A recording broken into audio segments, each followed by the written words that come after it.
En el año 49 a.C., muchos aristócratas romanos insistieron en que César dejara el ejército y volviera a Roma, pero él siempre lo evitaba. César sabía que si disolvía su ejército y regresaba a Roma, sería asesinado por sus rivales que le odiaban por sus éxitos y sabían que no podrían detenerle debido a su popularidad. César caminaba literalmente sobre la cuerda floja. César y sus enemigos iban a tener un duro enfrentamiento que nadie podía impedir. En el año 50 a.C., Julio César no tenía rival en Roma. El Senado, temeroso de su poder, insistió en que debía de poner el mando. Furioso, César condujo su ejército hacia el sur, preparando una invasión a Roma, y se detuvo en la frontera ante un pequeño río, el Rubicón.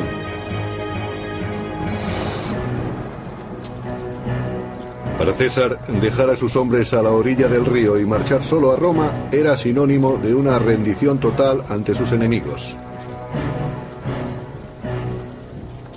La vida de César pendía de un hilo. Tenía que cruzar el Rubicón, un riachuelo, la frontera entre las provincias y la propia Roma. Cuando lo hizo, sabía que podía desencadenar una guerra civil, pero tuvo que elegir entre eso o caer en desgracia.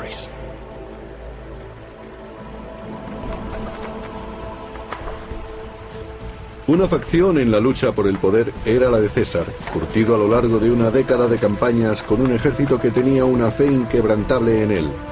Su dedicación era absoluta. Por otra parte estaba Pompeyo. Su ejército estaba repartido por toda Italia y su lealtad era dudosa. Mientras, la popularidad de César en Roma estaba en la cima. La población romana consideraba a César como un dios que regresaba a casa. Los soldados se apuntaban en masa a su ejército. No tenía oposición.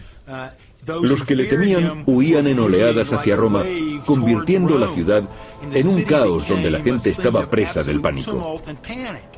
El pueblo de Roma amaba a César y salía a la calle esperando su regreso con impaciencia. Pompeyo reunió al Senado y marchó a Grecia, donde contaba con grandes apoyos. El general pudo ganar así un valioso tiempo.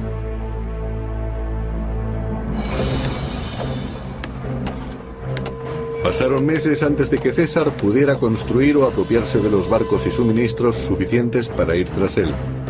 Cuando las tropas de César desembarcaron en Grecia, Pompeyo contaba con un gran ejército.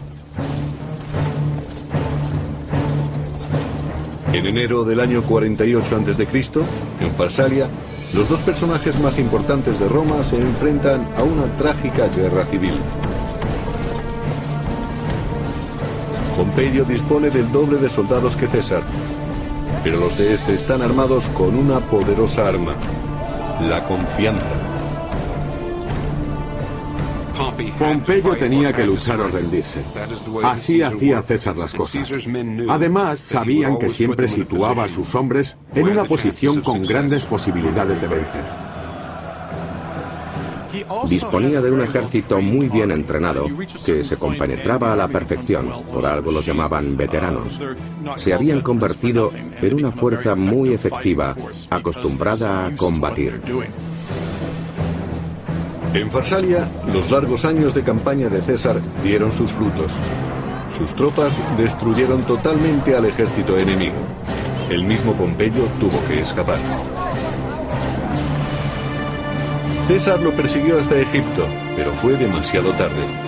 El gran Pompeyo cayó en una trampa y fue decapitado por forajidos egipcios. La cabeza fue enviada a César. Según el biógrafo clásico Plutarco, cuando le llevaron la cabeza de Pompeyo, César no quiso mirarla, pero se quedó con la sortija que utilizaba como sello mientras lloraba. ¿Lloró realmente? Resulta demasiado anecdótico y desafía la realidad. Pudo ser posible porque Pompeyo había sido camarada y amigo suyo durante mucho tiempo. Al ver a Pompeyo muerto, puede que César se diera cuenta de que a él también le podía ocurrir lo mismo. En el año 46 a.C., sin rivales que se le opusieran, César consiguió el poder total que había ansiado durante toda su vida. Roma era suya. César se dispuso a reconstruir la ciudad, cambió las leyes de los impuestos y estableció nuevas colonias. Se convirtió en el primer dirigente romano en concebir un imperio. César se convirtió en el nuevo Estado que sustituyó a la República. Era una visión previa de lo que iba a ocurrir en Roma con los emperadores, pero lo hizo de tal manera que parecía despreciar las tradiciones republicanas. En consecuencia, se aisló de los demás. No queriendo compartir su mandato con nobles inferiores, se proclamó dictador de por vida. Sería el nuevo rey de Roma. Se temía que si César se convertía en rey, desapareciese para siempre el derecho del pueblo a elegir y a expresar su opinión. La furia contra la tiranía de César rezumaba como veneno por el Senado. Incluso el protegido de César, Marco Bruto, fue persuadido para que lo traicionara. Bruto era un hombre complejo y francamente no muy atractivo. César lo había convertido en su gran acompañante y le había ayudado en su carrera política. Pero Bruto no soportó estar siempre en segundo plano. Además tenía una visión muy romántica de sí mismo. Se consideraba defensor de las libertades. Por eso dirigió la conspiración contra César. Finalmente, en el año 44 a.C., en los idus de marzo, 40 conspiradores conducidos por Bruto en nombre de la libertad decidieron tomarse la justicia por su mano. Según el historiador clásico Suetonio, 23 dagas le fueron clavadas a César. No emitió un solo gemido después de la primera puñalada, aunque algunos dicen que cuando vio a Marco Bruto asestarle la segunda, se lo reprochó en griego diciendo: ¿tú también, hijo? Muchos de ellos eran amigos suyos, algunos desde hacía tiempo.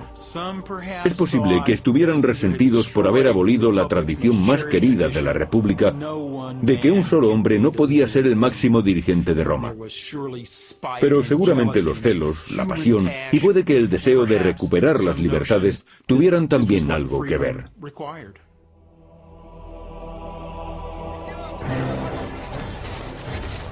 La muerte de César no trajo de vuelta a la República, como esperaban los conspiradores, sino que la anarquía, la violencia y el imperio acabaron imponiéndose.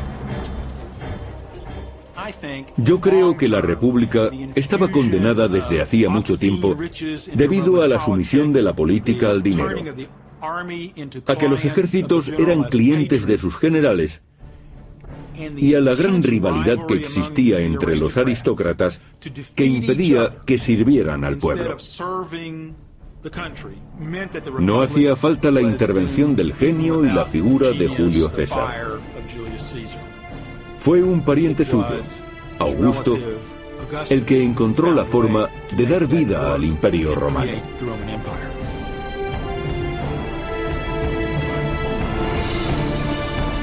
La era de los emperadores había comenzado, y con ella la de sangrientas conquistas, brutales represiones y guerras sin fin.